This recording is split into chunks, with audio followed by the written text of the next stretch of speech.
ان کو پاک کرتے ہیں اور ان کو کتاب کی تعلیم دیتے ہیں. یہ ایسی چیزیں ہیں اس تعلق سے لوگ اس سے پہلے گمراہی میں مبتلا تھے, ان کو علم نہیں تھا, جاہل تھے. امام شافعی اس آیت کی تفسیر کرتے ہوئے ان کی کتاب الام میں کہتے ہیں کہ دیکھو نبی صلی اللہ علیہ وسلم کے تعلق سے اللہ تعالیٰ نے 3 باتیں بتائی. ایک یہ بتائی کہ یہ آئے ہیں, آ کر اللہ تعالیٰ کے آیتوں کی تلاوت کریں گے. اتلو علیہم آیاتی, قرآن کو کیسے پڑھے یہ سکھائیں گے.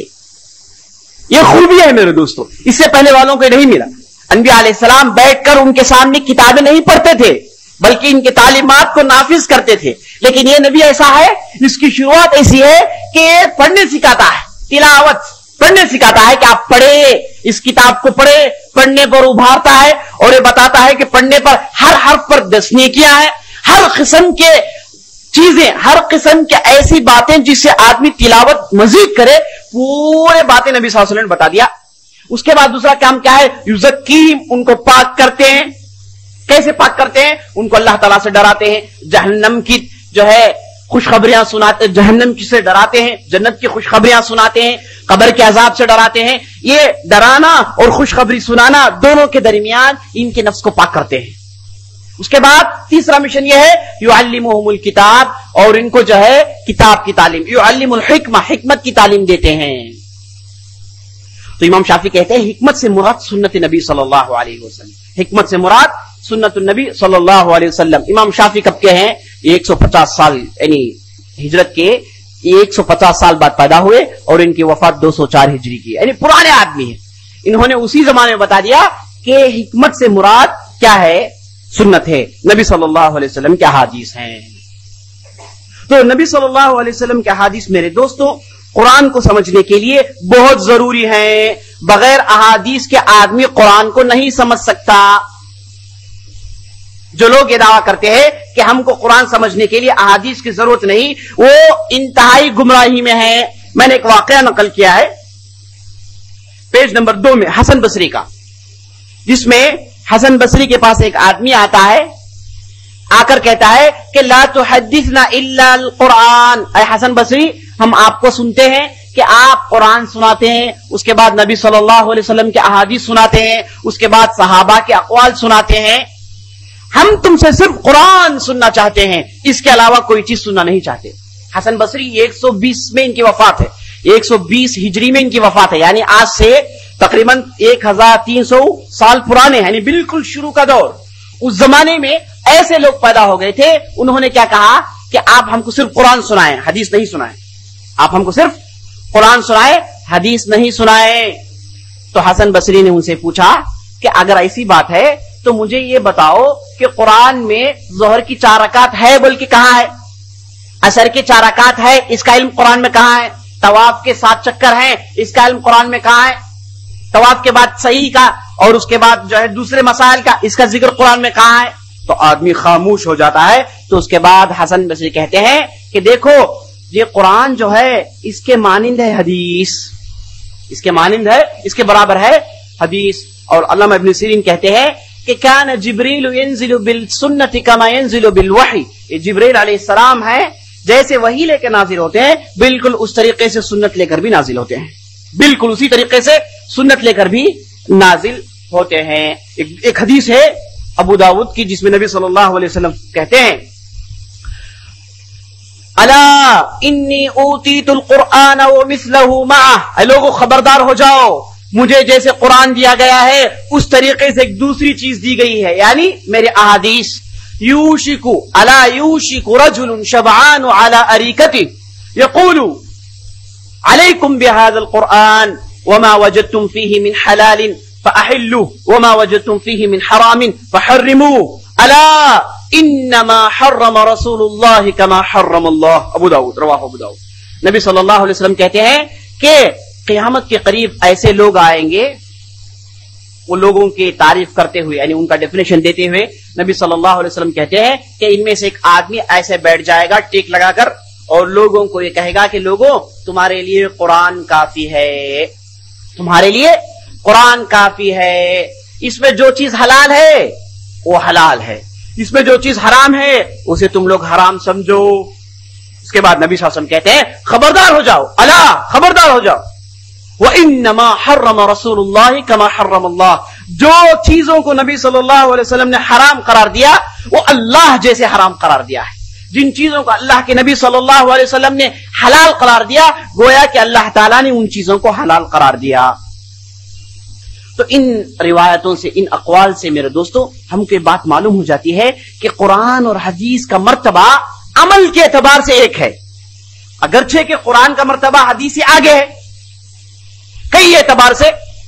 قرآن کے ہر حرف پر 10 نیکیاں جو حدیث کے لیے نہیں ہے، قرآن کو آپ طہارت سے چھوئیں گے حدیث کے لیے نہیں ہے، اور قرآن کیا ہے، چیلنج ہے، قرآن اللہ تعالیٰ کا کلام ہے، حرف بحرف اس کا معنی، اس کا لفظ اللہ تعالیٰ کی طرف سے، لیکن احادیث کے معاملے میں ویسے مسائل نہیں ہیں۔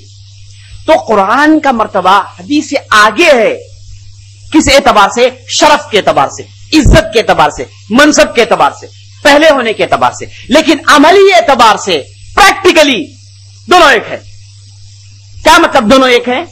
اگر آپ کے سامنے ایک آیت آئی آپ اس پر عمل کرتے ہیں، اسی طریقے سے ایک حدیث آ جائے آپ اس پر عمل کریں، یہ حدیث ہے بول کے آپ تساہل برت نہیں سکتے، اسے لائٹ سے لے نہیں سکتے، یہی مطلب ہے۔ عملی اعتبار سے قرآن اور حدیث ایک ہیں، قرآن اور حدیث ایک ہے، لیکن شرف، عزت، بڑائی پہلے ہونے کے اعتبار سے قرآن کو شرف حاصل ہے، حدیث اس کے بعد آتی ہے، حدیث اس کے بعد آتی ہے۔ یہاں پر ایک فرق بھی سمجھ لیجئے، قرآن اور سنت میں فرق ہے۔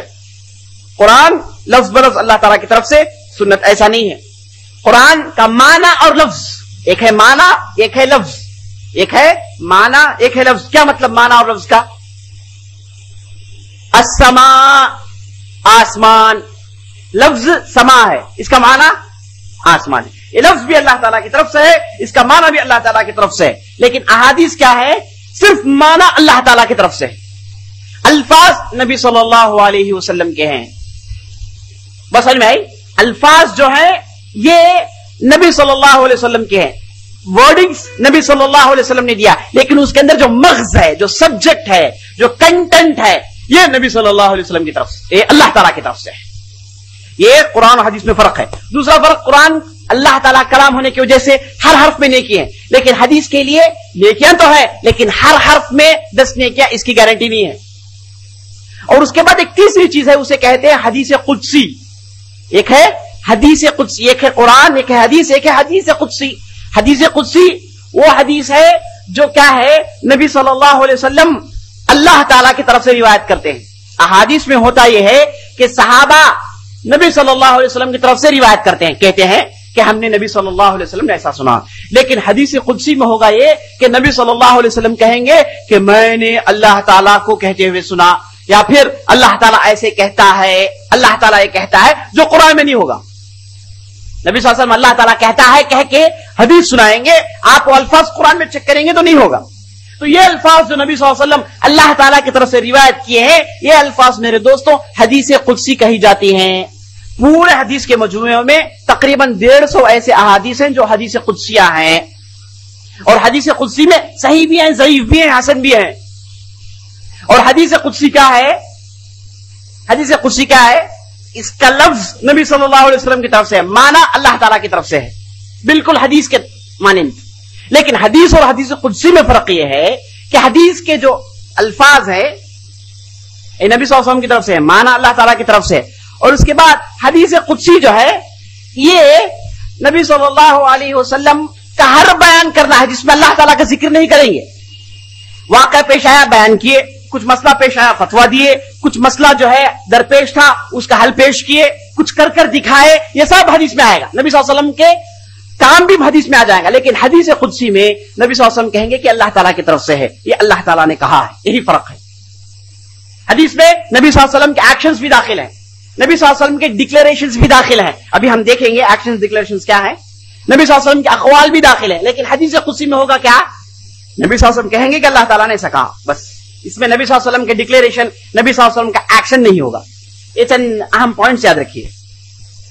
تو میرے دوستوں، یہ جو حدیث ہے سنت نبی صلی اللہ علیہ وسلم، اس کا مرتبہ شریعت میں عملی اعتبار سے قرآن کے برابر ہے، قرآن کے بالکل برابر ہے۔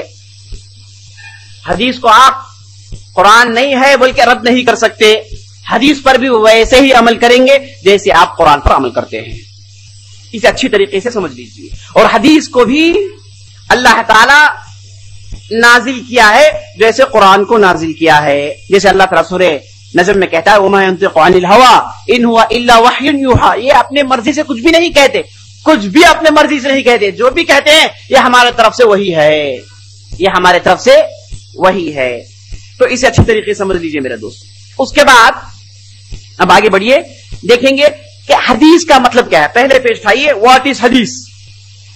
پہلا پیج جس میں واٹ از حدیث. حدیث کیا ہے؟ لفظ حدیث کیا ہے؟ لفظ حدیث کا مطلب میرے دوستوں لغوی اعتبار سے, لینگویج کے اعتبار سے اس کا مطلب ہے نئی چیز. اس کا مطلب ہے نئی چیز, نیوز, یا پھر کوئی بھی نئی چیز جسے آپ نہیں جانتے وہ آپ کے سامنے آ جائے اسے کہتے ہیں حدیث. اسے کہتے ہیں حدیث. اور یہ حدیث اس معنی میں آج بھی استعمال میں ہے. آج بھی عرب حدیث جو ہے نئے چیز کو کہتے ہیں. آج بھی ان کے لٹریچر میں, ان کے بات چیت میں یہ لفظ مستعمل ہے, استعمال کی جاتی ہیں. لیکن حدیث کا مطلب شرعی اعتبار سے, ہمارے شریعت میں حدیث کا مطلب میرے دوستوں ہر وہ چیز, چاہے وہ قول ہو, چاہے وہ فعل ہو, چاہے وہ اقرار ہو, یہ تینوں چیزیں جس کا تعلق نبی صلی اللہ علیہ وسلم سے پیدا ہو جائے وہ حدیث ہے. قول, فعل, تقریر. تقریر کہتے ہیں, قول کا مطلب کہنا, فعل کا مطلب کرنا, تقریر کا مطلب آپ صلی اللہ علیہ وسلم کے سامنے ایک واقعہ پیش آیا, آپ صلی اللہ علیہ وسلم نے اسے کچھ بھی نہیں کہا, خاموش رہ گئے. یہ کیا ہے؟ آپ صلی اللہ علیہ وسلم کی طرف سے ڈکلیریشن ہے. جیسے آپ صلی اللہ علیہ وسلم کے مجلس میں ایک مرتبہ خالد بن ولید نے گھوڑ پھوڑ کا گوشت کھایا. کس کا گوشت؟ کس کا گوشت؟ گھوڑ پھوڑ کا. گھوڑ پھوڑ جانتے ہیں؟ ایک جانور ہے جو عرب کی زمین میں عام ملتا ہے, یہاں پر بھی ملتا ہے, لیکن اسے کھاتے ہیں عرب. نبی صلی اللہ علیہ وسلم کے مجلس میں کھایا گیا, نبی صلی اللہ علیہ وسلم خاموش رہے. اور نبی صلی اللہ علیہ وسلم کے مجلس میں ایک مرتبہ ایسا ہوا کہ ایک صحابی آئے, فجر کی نماز فرض کے بعد پڑھے, نبی صلی اللہ علیہ وسلم خاموش رہے. تو جو بھی کام نبی صلی اللہ علیہ وسلم کے مجلس میں ہوں اور نبی صلی اللہ علیہ وسلم اس پر خاموش رہے تو اس کا مطلب یہ ہے کہ وہ چیز کرنا جائز ہے. اس کا مطلب یہ ہے کہ وہ چیز کرنا جائز ہے, اس کی اجازت شریعت میں موجود ہے. اسے کہتے ہیں ڈکلیریشن. تو یہ تین چیزوں کا تعلق اگر نبی صلی اللہ علیہ وسلم سے پیدا ہو جائے وہ حدیث ہے. کیا مطلب تعلق پیدا ہو جائے؟ اب میں بیٹھ کر کہتا ہوں کہ نبی صلی اللہ علیہ وسلم نے ایسا کہا تو وہ چیز کیا بن گئی؟ حدیث بن گئی. اگر کوئی آدمی یہ کہے کہ نبی صلی اللہ علیہ وسلم نے ایسا کیا وہ چیز حدیث بن گئی. اگر کوئی یہ کہے کہ نبی صلی اللہ علیہ وسلم کے مجلس میں ایسا کیا گیا, نبی صلی اللہ علیہ وسلم خاموش رہے, وہ چیز حدیث بن گئی. مثال کے طور پر ایک آدمی کہتا ہے کہ نبی صلی اللہ علیہ وسلم کے زمانے میں بسز تھے اور لوگ اس میں ٹریول کرتے تھے. کیا ہے یہ؟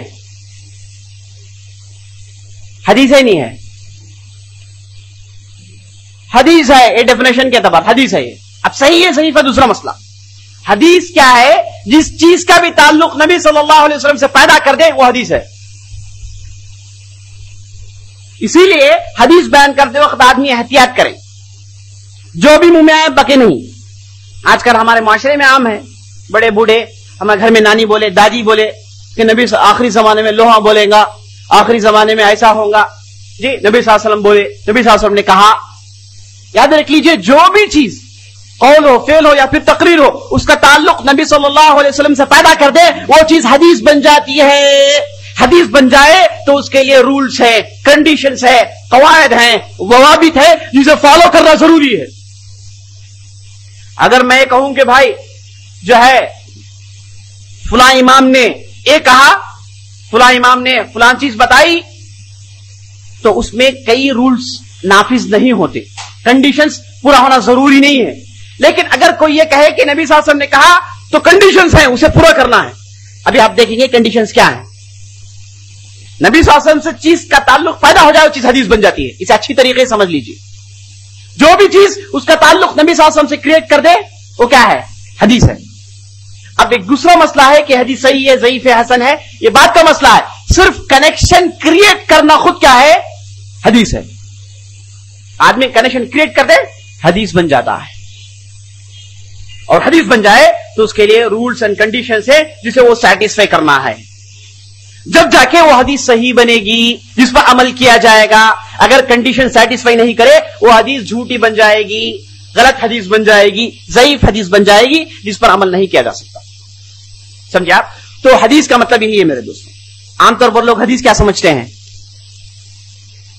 حدیث کو جو ہے اس معنی میں نہیں لیتے جو معنی میں آپ کے سامنے بیان کیا گیا. حدیث کہتے ہیں کہ حدیث جو ہے ان کے پاس مسئلہ ہی نہیں, تساہل برتتے ہیں حدیث کے معاملے میں.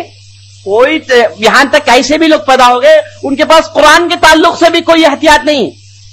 کچھ نہ کچھ کہہ کے یہ بھی قرآن میں ہے نا کہتے, کچھ نہ کچھ کہہ کے یہ بھی قرآن میں ہے نا بھائی, قرآن میں اللہ تعالیٰ ایسا بولا نا بھائی, کیا بھائی بولا, یہ اپنی طرف سے قصہ جی, یہ احتیاط نہیں ہے. تو میرے دوستوں اگر مسئلہ حدیث کا قرآن کا ہو جائے آدمی انتہائی احتیاط برتے ہیں.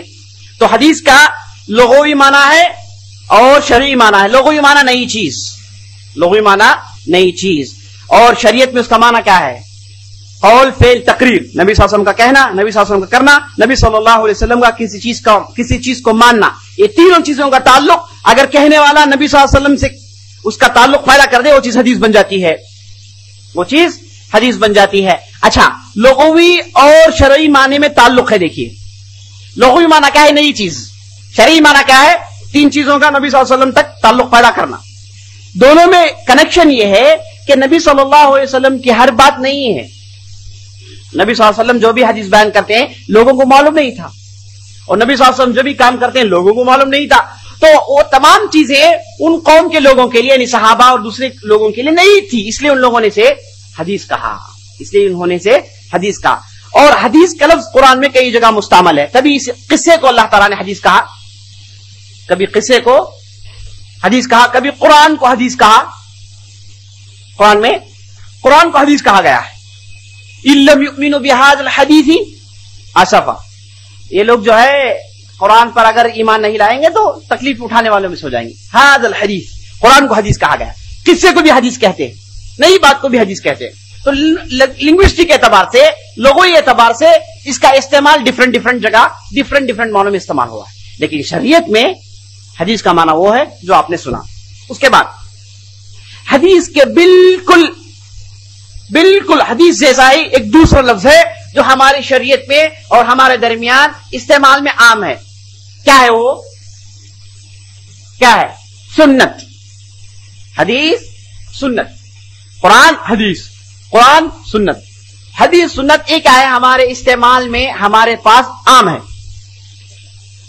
اچھی طریقے سے یاد رکھ لیجئے میرے دوستو, اگر سنت الگ ذکر کیا جائے وہ کنٹیکسٹ میں حدیث نہیں ہے, سنت کا ذکر الگ آیا ہے, الگ. جیسے بھائی کتاب و سنت تو مانو, کتاب و سنت پر عمل کرنا ضروری ہے, کتاب و سنت میں ایسا ہے ایسا ہے. اگر سنت کا لفظ الگ آئے تو اس میں حدیث ڈیفالٹ داخل ہے. بس سمجھ میں, اگر سنت کا لفظ الگ ہے اس میں ڈیفالٹ حدیث داخل ہے. اسی طریقے سے حدیث الگ ہے اس میں سنت کا لفظ ڈیفالٹ داخل ہے. کسی نے کہا کہ بھائی کتاب و قرآن حدیث پر عمل کرو بھائی, تو حدیث میں سنت داخل ہے, لیکن ایک ہی کنٹیکسٹ میں دو بھی جمع ہو گئے, اس وقت دونوں میں فرق ہے. ایک ہی لفظ میں, ایک ہی سیاق میں, ایک ہی کنٹیکسٹ میں, ایک ہی بات میں قرآن حدیث کو ذکر کیا گیا, ایک ہی جگہ دونوں کا ذکر آ گیا, مطلب سنت حدیث کا دونوں کے اندر فرق ہے. بس سمجھ نہیں آئی؟ اس کے جو ہے ڈفرنسز میں پیج نمبر 1 میں دیا ہوں, دیکھو 1, 2 اور 3. پہلا کیا ہے؟ دونوں مترادف ہیں. کیا مطلب مترادف؟ حدیث کہہ کے سنت مراد لے سکتے ہیں, سنت کہہ کے حدیث مراد لے سکتے ہیں. یہ کب حدیث کا الگ ذکر آیا, سنت کا الگ ذکر آیا, اس وقت کیا ہے؟ سنت میں حدیث داخل ہے, حدیث میں سنت داخل ہے, دونوں ایک ہی معنی میں ہیں, لیکن ایک ہی کنٹیکسٹ میں دونوں آ گئے. یا پھر آپ تحقیق کرنا چاہے, دیکھنا چاہے کہ بھائی دونوں میں فرق ہے یا نہیں ہے, ویسی صورت میں دونوں میں فرق ہے. پہلا فرق کیا ہے؟ سنت بدعت کی مخالفت ہے، سنت بدعت کی ضد ہے، حدیث بدعت کی ضد نہیں ہے. بات سمجھ میں آئی؟ بدعت سنت کی ضد ہے. بھائی یہ چیز سنت نہیں ہے، وہ چیز کیا ہے؟ بدعت. یہ بدعت ہے تو مطلب کیا ہے؟ یہ چیز سنت نہیں ہے. لیکن حدیث کے معاملے میں وہ نہیں چلے گا. یہ نہیں کہہ سکتے کہ بھائی یہ چیز حدیث نہیں ہے تو بدعت ہو گئی، یہ نہیں کہہ سکتے.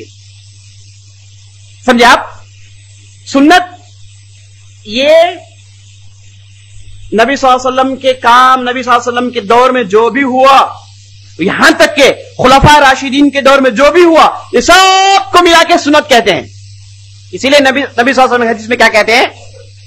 اوصیکم بتقوی اللہ عز وجل وسمع الطاعۃ ان تأمر علیکم عبد حبشی فإنہ من یعش منکم فسیرى اختلافا کثیرا فعلیکم بسنتی وسنت الخلفاء الراشدین المہدیین عضوا علیہا بالنواجذ ایاکم ومحدثات الامور وکل محدثۃ بدعہ رواہ ابو داؤد. نبی صلی اللہ علیہ وسلم کہتے ہیں کہ اگر تم پر ایک حبشی غلام بھی امیر بنا دیا جائے، اس کی تم لوگ اتباع کرو.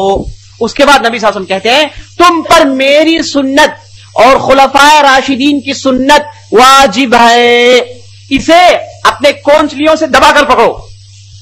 اپنے کونچلی یعنی یہ دانتوں کو، کیونکہ یہ دانت سے اگر آدمی کچھ بھی پکڑے چھوٹتا نہیں. یہاں تک کہتے ہیں کہ آدمی دانت پکڑ کے اکیلا لٹک سکتا ہے ایک رسی میں، اتنی قوت ہے اس میں. تو نبی صلی اللہ علیہ وسلم کہتے ہیں عضوا علیہا بالنواجذ، آپ لوگ ان کونچلیوں کے ذریعے سے یہ دو چیزوں کو دم تھامے رکھو. یعنی کیا؟ میری سنت اور خلفاء راشدین کی سنت. تو خلفاء راشدین کے لیے بھی نبی صلی اللہ علیہ وسلم کیا لفظ استعمال کر رہے ہیں؟ سنت کا لفظ استعمال کرتے ہیں. تو سنت کیا ہے؟ جنرل معنی ہے. نبی صلی اللہ علیہ وسلم کے دور میں جو بھی ہوا اور خلفاء راشدین کے دور میں جو بھی ہوا، یہ دونوں چیزوں کو ملا کر سنت کہتے ہیں. لیکن حدیث کیا ہے؟ صرف نبی صلی اللہ علیہ وسلم کا قول، نبی صلی اللہ علیہ وسلم کا فعل، نبی صلی اللہ علیہ وسلم کی تقریر، نبی صلی اللہ علیہ وسلم کا اقرار کرنا، نبی صلی اللہ علیہ وسلم کا ڈکلیریشن کرنا. یہ تین چیزیں کیا ہے؟ حدیث ہے. بس سمجھ میں ابو بکر نے ایسا کیا، یہ سنت ہے، حدیث ہے. ابو بکر نے اپنے زمانے میں جو لوگ زکات نہیں دیے ان کے خلاف جہاد لڑے، یہ سنت ہے یا پھر حدیث ہے؟ سنت ہے. نبی صلی اللہ علیہ وسلم نے حضرت عمر کو انجیل کے صحیفے پڑھنے سے روکا، یہ کیا ہے؟ حدیث. سمجھے آپ؟ تو حدیث کیا ہے؟ تین چیزوں کا تعلق نبی صلی اللہ علیہ وسلم سے پیدا کرنا، یہ حدیث ہے. سنت کیا ہے؟ جنرل ہے، اس میں حدیث بھی داخل ہے اور اس کے بعد کیا ہے؟ دوسرے چیزوں بھی داخل ہیں، خلفاء راشدین کی سنت بھی داخل ہے. سمجھے آپ؟ مثال کے طور پر ایک صحابی کہتے ہیں کہ بھائی سنت کا طریقہ ایسے نہیں. کیا مطلب؟ جیسے ابن عباس کے تعلق سے آتا ہے، ابن عباس نے کہا سنت میں سے یہ ہے کہ اگر کوئی آدمی سفر کرے، سنت میں سے لفظ کیا ہے؟ من السنتی. سنت میں سے یہ ہے کہ اگر کوئی آدمی سفر کر کر کسی بستی میں جائے اور وہاں پر وہ نماز پڑھنا چاہتا ہے، لیکن نماز پڑھتے وقت اسے بستی والا ایک امام مل گیا، بستی والے امام کے پیچھے نماز پڑھے تو پوری نماز پڑھے. اگر اکیلا پڑھے تو 2 رکعت پڑھے. اکیلا پڑھے تو 2 رکعت پڑھے. سفر کر کے آدمی گیا، مسافر کے لیے قصر کرنا جائز ہے، 2 رکعت پڑھ سکتا ہے. ظہر عصر 2 رکعت پڑھ سکتا ہے، عشاء 2 رکعت پڑھ سکتا ہے. لیکن کہتے کیا ہیں؟ اگر بستی والے امام کے پیچھے پڑھے ویسی صورت میں پوری نماز پڑھے، 4 رکعت پڑھے، امام جو پڑھائے گا پڑھے. یہ سنت میں سے ہے. یہ کیا ہے؟ سنت میں سے ہے. یہ کیا ہے؟ حدیث نہیں بیان کیے. یہ نہیں کہا کہ نبی صلی اللہ علیہ وسلم نے ایسا کہا، نبی صلی اللہ علیہ وسلم نے ایسا کیا، نبی صلی اللہ علیہ وسلم نے ان چیز کو مانا. بتائے کہ سنت میں سے ہے، بتائے کہ سنت میں سے ہے. تو معلوم یہ ہوا کہ ایسے بھی باتیں ہو سکتی ہیں جو صحابہ بغیر حدیث کے بیان کریں گے، جو نبی صلی اللہ علیہ وسلم کے زمانے میں عام ٹرینڈ تھا، عمل میں تھا، جو حدیث کی شکل میں ہمارے پاس نہیں آئی. نبی صلی اللہ علیہ وسلم نے ایسا کیا، نبی صلی اللہ علیہ وسلم نے ایسا کہا، نبی صلی اللہ علیہ وسلم نے ایسے چیز کو مانا، لفظوں سے نہیں آیا ہے. لیکن صحابی کہتے ہیں کہ سنت میں سے ہے. مطلب کیا ہے؟ نبی صلی اللہ علیہ وسلم کے زمانے میں ایسا ہی ہوتا تھا.